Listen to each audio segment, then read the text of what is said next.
Maswerteng tanghali po mga ka-STL. Narito na po ang resulta ng STL Pangasinan para sa araw na to, 1st August 20, 2025.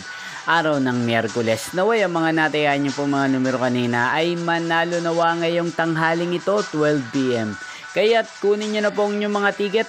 Narito na po ang resulta.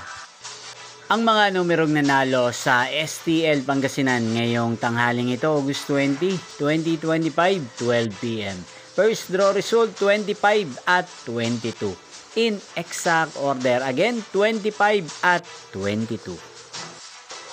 At ngayong tanghaling ito sa STL Pangasinan, atin pong i-shoutout si Kuya Alwin ng Pangasinan. Shoutout po sa inyo Kuya Alwin, sana po ay nasa maayos kayong kalagayan. Inyo pong napanood ang resulta ng STL Pangasinan sa channel na to, Roderick Hernandez TV. Magkita-kita pong muli tayo mamayang 5 PM para second draw result ng STL Pangasinan.